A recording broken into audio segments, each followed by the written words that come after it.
Hors farine, thé vert. Interaction ou pas interaction? Interaction confirmée. Retenez que le thé vert contient beaucoup de vitamine K. Un petit rappel, sans refaire toute la cassette d'hémostase, pour que certains facteurs soient fonctionnels et actifs, ils ont besoin de vitamine K active pour leur fabrication dans le foie. C'est ce qui va permettre cette coagulation normale.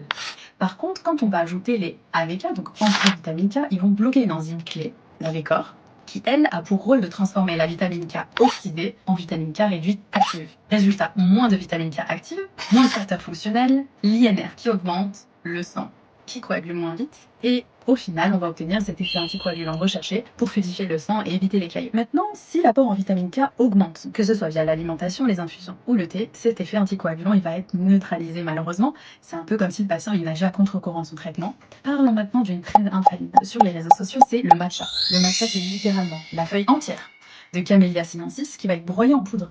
Résultat, on va ingérer toute la vitamine K contenue dans la plante, pas juste celle qui est extraite dans l'eau. Quelles sont les limites à ne pas dépasser? Supérieure à 3 tasses par jour pour le thé vert fort. Quand je dis fort, c'est vraiment infusion longue ou qu'on a mis beaucoup de feuilles, et supérieure à seulement 1 tasse par jour de matcha parce que c'est 4 à 10 fois plus concentré en vitamine K. J'aimerais revenir sur un cas clinique célèbre qui a été rapporté dans la littérature comme accident alimentaire. C'est un patient sous warfarine qui buvait environ 3,8 oui, litres de thé parce que pour lui c'était bon pour la santé, ce qui est vrai mais en quantité normale. Son INR est passé de 3,7 à 1,14 très rapidement en seulement un mois. Et à l'arrêt du thé vert, l'INR il a augmenté à 2,65, thrombose. Pour finir, retenez aussi qu'on retrouve du thé vert dans plusieurs compléments alimentaires minceurs, des tonifiants, dans des boissons énergisantes et dans les cosmétiques oraux ou les gélules un peu anti-âge. Je suis Yasmine, pharmacienne pour Sisio Pharma, enregistre ça pour le comptoir, le CSP ou le Grand Oral et on se retrouve demain pour une prochaine interaction.